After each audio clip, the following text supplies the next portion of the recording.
give it a minute.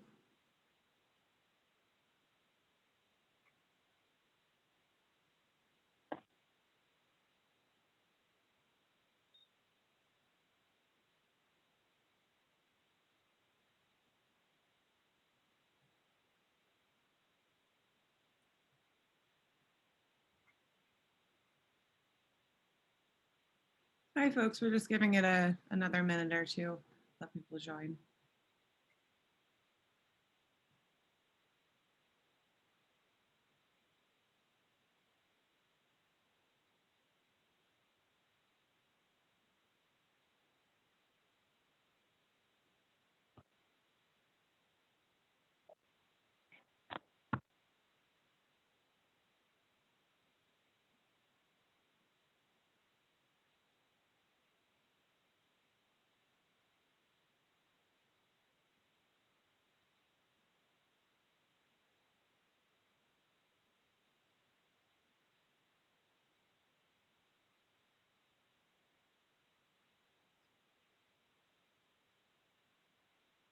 All right, let's get started. Hello, everyone. Thank you so much for joining us this afternoon for this event, the third event in our BlackFocusX Launch Week series. BlackFocusX is a digital platform and marketplace specifically designed for Black entrepreneurs, founders, startups, and small businesses. We connect Black innovators to revenue opportunities and non-dilutive capital from the US government, the biggest buyer of innovation in the world. I'm Nina Gerber. I'm the Director of Startups and Social Impact at Ratio Exchange and part of the team launching BlackFocusX to connect Black innovators to government contracting opportunities to help accelerate their business. Today, we're going to be talking about all of the government contracting jargon and vocabulary that you'll need to know to get started. So I'm pleased to be joined by Jerry McQuoid, the Director of Customer Success at Ratio Exchange, who is our expert on all things government contracting. Jerry is going to be going over all of the government contracting terms today, and if you have any questions for him as we're going, you can drop them in the chat at any time. All right, let's get started. Jerry? Thank you, Nina, and thank you for the accolades and introduction. I would love to consider myself an expert, but I guess to some I am an expert, to others maybe not so much, but I certainly have the bruises and bumps to prove that I've been in the market for over 20 years now, both with large systems integrators as well as small 8As or economically disadvantaged businesses and mid-market businesses as well. So have all the bumps and bruises and war wounds of working with all those and dealing with the government, not only in a business development role, but also in delivery as programs and project managers and so forth throughout my career. So today I've been asked to kind of give a quick brief on what is government alphabet soup, and let's talk about what that is real quick. The government is laden in names, abbreviated names, and acronyms. And it gets really bad when you go from one part of the government to the other. So, you know, between the Department of Defense and General Services Administration, they may have the same acronym that means two totally different things. So the one thing I would always recommend, and I've recommended to everybody throughout my career, is take the time when you hear something, if you don't know what it is, ask what it is. And more importantly, if you didn't know what it was and don't want to ask, take a note of it and go look it up later. There's always references out there. The government does do a very good job of putting references out to things that they do, their acronyms, things like that, glossaries. They do a good job of that. They just don't do a good job of workflow a lot of times of being able to get through things. So I'm here to help you with a little bit about that. And I'm going to take this as an approach of somebody that's not done business with the government. And a lot of this is new, and we're just going to kind of walk through some basic things. Probably had a selection of 20 or 30 things that I could go through and try to cull that down to about 10 so we can get within our time frame. I would definitely recommend at the end of this, if you have any questions, to reach out to Nina, Zoe, or Brittany, and they can certainly answer your questions. And if need be, get back in contact with me, and we can all jump on the phone and have a discussion. So certainly open to that. So with that, I'm going to go ahead and move on to the next page, if I can do this without messing things up. Hang on a second. There we go. So the very first one is the DUNS number. And what is a DUNS number? A DUNS number is what is referred to in the government. Everybody says, what's your DUNS, what's your DUNS? It's really a Duns and Bradstreet's number. The government has used D&B for their business or contractor and business registrations, so they know that it's a valid company. That will be changing probably in the next 2 years. They were aggressive in targeting that to go over to beta.sam last year, and they couldn't make the mark, so they pushed it out at least another year. My sense is it will be a little bit longer, because what the government's trying to do is grandfather in the D&B numbers that people are using now, the DUNS numbers, and then create their own unique identifier within the government that identifies these companies, so they're not relying on D&B moving forward. So, so just a little information around that. But the very first step of doing business with the government, whether you're a traditional or non-traditional or wherever you're going to go, but certainly as a startup or an entrepreneur, is go ahead and go to Duns and Bradstreet, dnb.com, register, get a DUNS number, and then start the sam.gov registration. Not saying that you can't do business within the government without it. You certainly can't do business, though, directly with the government. You may be able to be a sub under another company, a subcontractor, but most of them will require it as well. So it's just best to get it done. But that is what a DUNS number is. So you'll hear that referred to a lot. And you'll also see it referenced in things like the BlackFocusX, the Ratio Exchange, and other places that you go to will reference a company and then have a DUNS number that identifies that company, and then that can tie to all their awards and things like that. So that is DUNS. Moving to the next slide, we talked a little bit about beta.sam and sam.gov. Wanted to kind of explain the differences between the two. Beta.sam.gov came about, I want to say it was formally launched early last year, and it was taking the replace of something called FedBizOps. So FedBizOps, now beta.sam.gov, broadcast government solicitations, federal government solicitations. Anything over, if I remember correctly, $24,000 has to be publicly announced, and they use beta.sam now. They used to use FedBizOps to announce those opportunities. Anything from a request for proposals, request for quote, request for information. Even if they decide not to go down the traditional open competition path because they have a socio-economic company in mind that they can award it directly to, they still have to announce that through beta.sam. So it's a good place to get that information. Lucky for everybody on the call here that we actually have all that information in our platform and is readily available to you under the opportunities module. Sam.gov can be confused with beta.sam, but it is distinctly different. The legacy system is, and it's called Systems for Award Management. It is where you are required to register your company in order to bid on any federal solicitations. It's not a Herculean effort. I actually maintain ours and update it and everything else. But it is a government system, so it can be a pain to get registered a login for it, and then go in and have it time out as you're filling things out. So just be cognizant of filling out a page, saving it, moving on to the next thing. But we'll get a little bit more into some of the things that are included in SAM, like your socioeconomic status, your company status, what type of company are you, a woman-owned, a minority-owned, a veteran-owned, a veteran service disabled-owned, all those things. And those are all important when you register, to go ahead and mark all of them that you think you qualify for, because you can do what's called self-registration of it.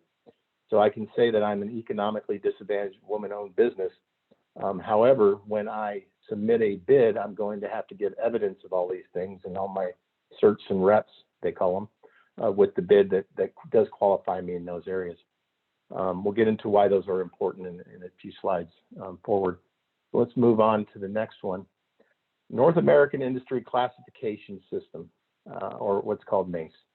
A NAICE code is another entity that the government uses, and actually the NAICE themselves use to classify and create a standard to classify businesses, what type of work they do. It could be everything from we make athletic shorts, and you want to sell them to the government or sell them to the military, for instance. There's a NAICE code for that type of stuff. There's a NACE code for research and development. There's a NACE code for information technology. There's a NACE code for cloud computing. There's a NACE code for all kinds of things. And there's parent NACEs at the top level, and then they drill down into other NACEs. But you can just look up in Google NACE and learn all about it and the different ones. But what I recommend is you're registering for SAM, pay close attention to those and make sure you mark the ones that you think you best fit.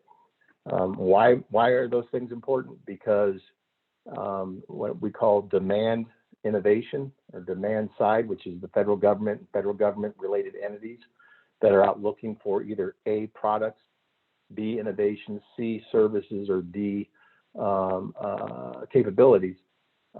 They look at those NACEs and do searches against them. So you want to make sure that they best represent what it is that you do.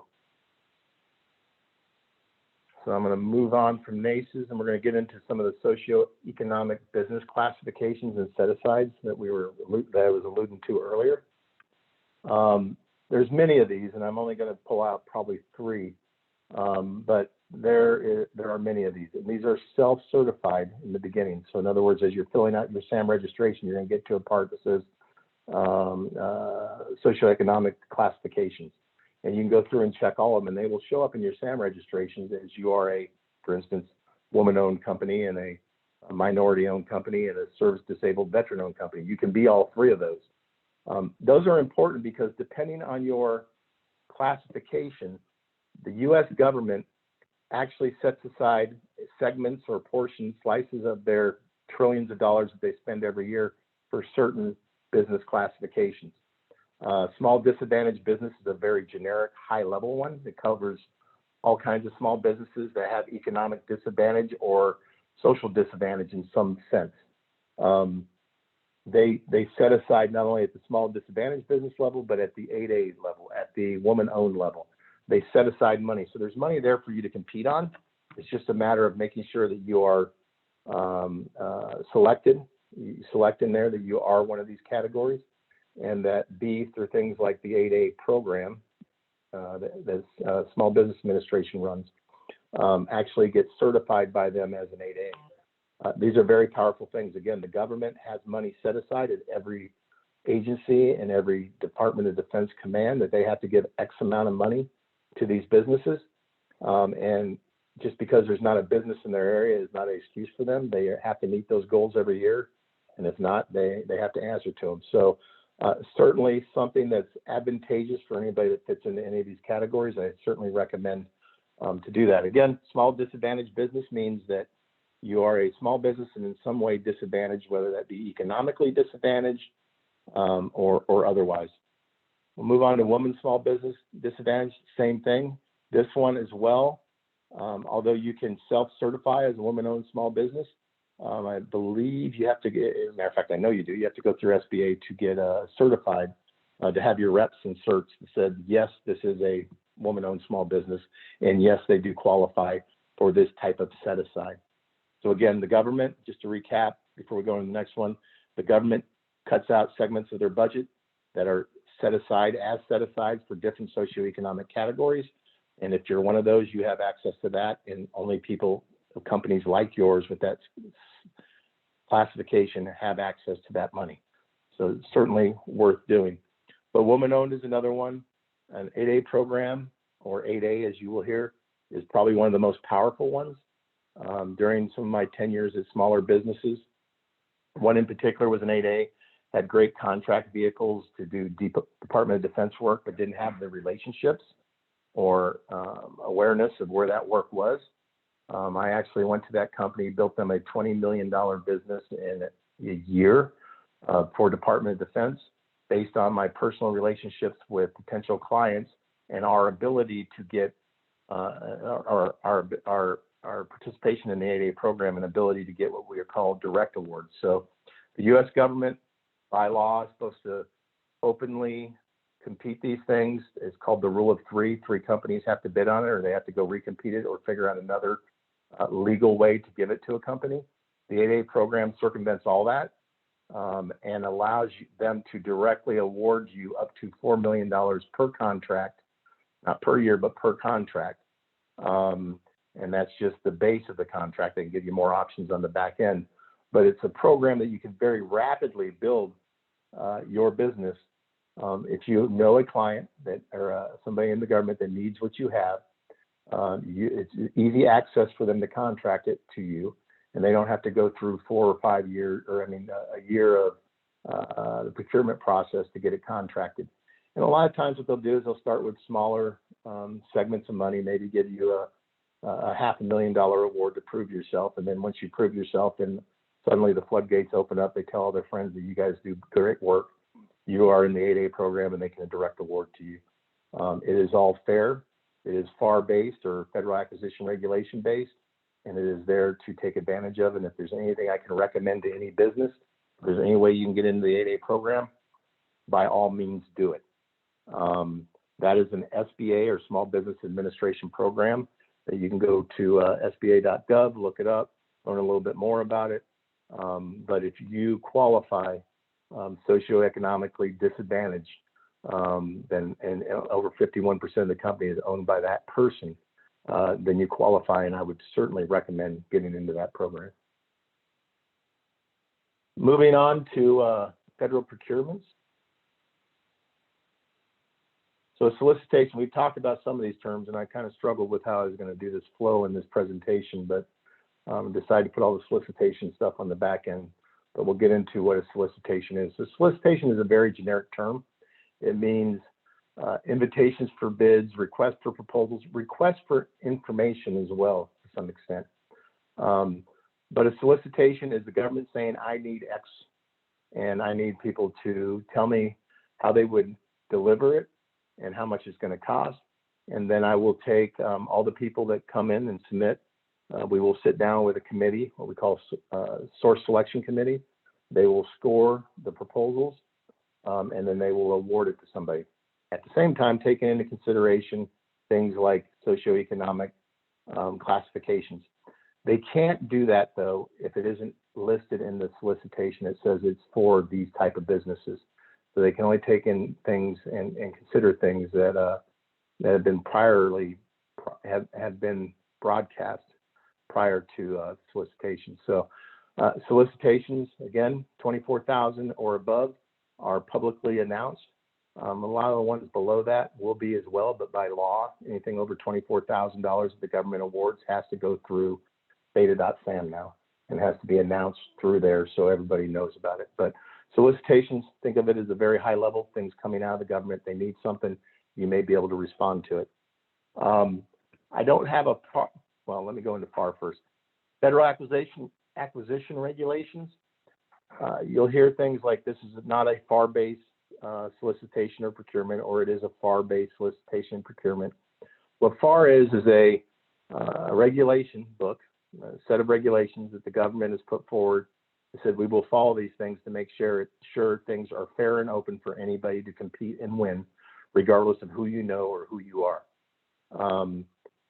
So the FAR regulation applies to every solicitation that comes through beta.sam or any of those that you would see. However, they don't always apply to things like other transactional authorities, OTA contracts, as we call them. They don't apply within the SBIR, or Small Business Innovation Research Funds, or the STTR funds, or any of those things. They only apply toward the actual traditional solicitations that come out from the government. It says, I need to buy a pin, or I need to buy a server, or I need to buy a piece of software, or I need services delivered that are program management support services. All those are usually FAR-based. When you're dealing with demand innovation, whether it's coming out of the Office of Secretary of Defense, or it's coming out of U.S. Special Operations Command or somewhere else, or General Services Administration, those are traditionally FAR-based if they're coming from the government. But if they're coming from those innovation hubs and things like that, they're what we call non-FAR-based, and they're usually focusing on attracting what we call non-traditionals. And a non-traditional is somebody that doesn't traditionally do business with the government. Of course, a Deloitte, SAIC, Booz Allen, those are traditional government contractors. But John Smith that has the best AI technology there ever was that he invented in his garage is certainly not a traditional contractor. And the innovation arm of the federal government is looking for those people and wants them badly. They actually use our platform to do a lot of their tech scouting and tech sourcing for those non-traditionals, because we have a lot, to find those companies, reach out to them and invite them to collider events and pilot events and things like that. So that's the difference between FAR and non-FAR. There are contracting actions that are non-FAR based, but majority that contractors deal with are FAR based, unless you're in areas of innovation and things like that. For instance, a lot of the early COVID stuff was not FAR based. It was outside of that through OTAs and other vehicles, other ways of contracting things. So there's a couple different types. I'm going to hit 2 slides here: request for proposal, request for quote.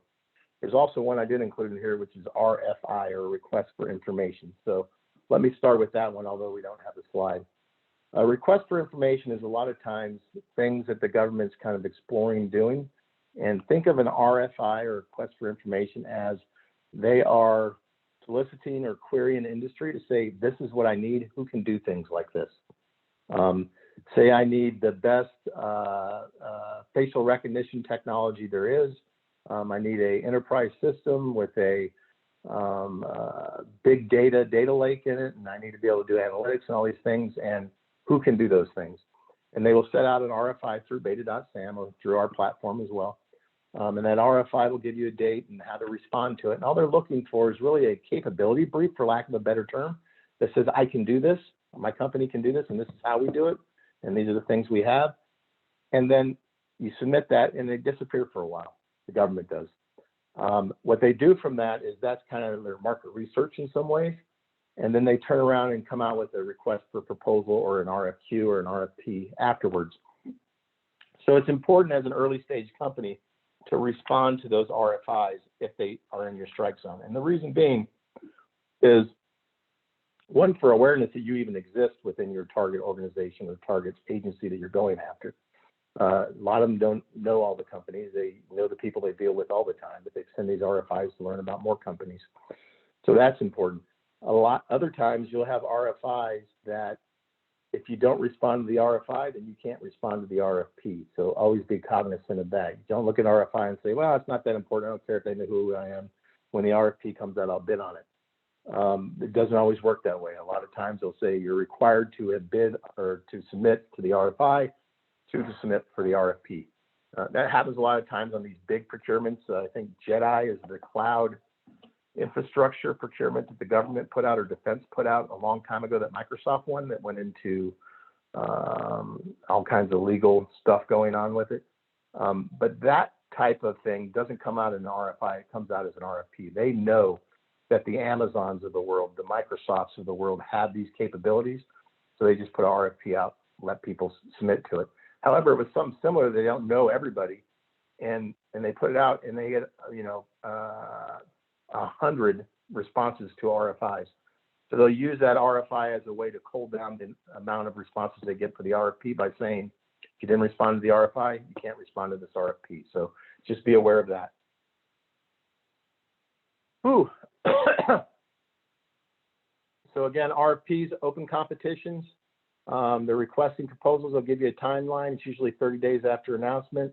They'll have a questions period, then announce all and make publicly all the questions and answers, and then they'll go into the actual RFP process. The RFI and RFP differ in another way. An RFI, or non-traditional or non-FAR-based procurements, you're allowed to talk to the government, potential government client, as much as you want to, and they're allowed to talk to you and say anything. When you get into these FAR-based things, and especially when it hits the RFP process, the day that RFP comes out, you are no longer allowed to individually talk with the contracting officer, the contracting specialist, the potential end customer. They're not allowed to talk to you anymore. But before that RFP hits the streets or hits the system, they're allowed to have conversations with you. So don't shy away from having those conversations prior, but just make it known that, or know that once that RFP comes out, if you send a message to the contracting officer, the contracting specialist, or the actual program manager, they're not going to respond. And if they respond, they'll respond in writing saying, I can't answer this question. If you have a formal question, please submit through our process. That keeps them legal on everything. Request for quotes. There usually is a prescribed dollar amount, and this is literally a quote. So a big difference between proposals and quotes is a quote. I need 15 metal boxes built in these dimensions. Here's the engineering specs. Give me a quote on how many or how much they cost per unit, or how much the run's going to be, and when you can have it delivered. That's all they're looking for. So it's more of a traditional quote opposed to your proposal effort, which is usually anywhere between 20 and 40 pages. A proposal is.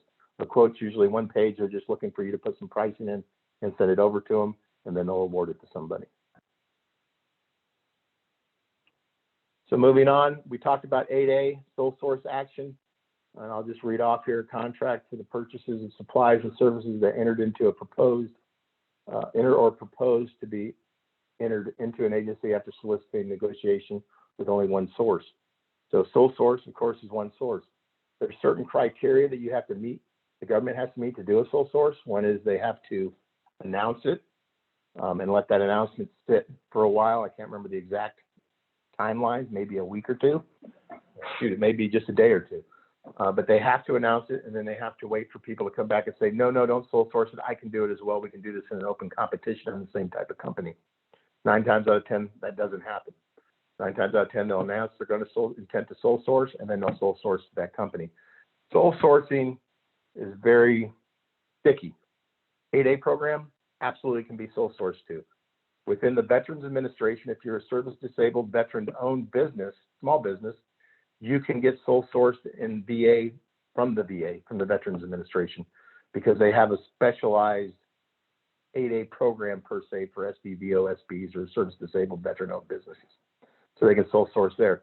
All other sole sources are based on things like emergencies, COVID. For instance, if we have a big war and they need somebody to build a boat right away, well, they're going to sole source it to who they know can build that ship regardless if it's competitive or not. They're just sole sourcing it because they need it done.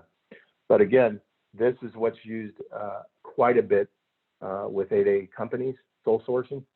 And a lot of times, if you have the staff that have relationships in your target agencies and market, they can go have discussions with the clients directly before any sort of solicitation ever comes out saying, I can do X, Y, and Z. And they can literally turn around and just sole source the award to you.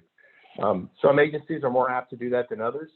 I know it took the Department of Defense when I helped build the small businesses defense business, the 8A's defense business. The Marine Corps was very hesitant to do it, but we taught them how to do it, and now they use it all the time. So you'll get into some entities, some agencies and departments where the contract office shies away from it. A lot of times it's only because they don't know how to do it. It has nothing to do with anything that they're worried about. And once the small business office hears that they have a company that they can sole source to, that small business office will push them to do it, because the small business offices are the ones that are responsible for meeting their socioeconomic status quotas. Whew, I'm going to try to breathe in between talking here. Moving on to contracting officers. This is the senior person, and a lot of times you'll see a contracting officer's name, but you usually won't talk to them directly. You'll usually talk to the contracting specialist, but sometimes you can get a hold of the contracting officers, but they're the ones that are in charge. So if I'm selling to your business and I want to talk to a decision maker at the top, CEO, president, CXO of some sort, or a senior VP, think of the contracting officer as that same thing. In the contracting offices, for that procurement that you're chasing, that is the senior most person that has everything in their arms and controls everything.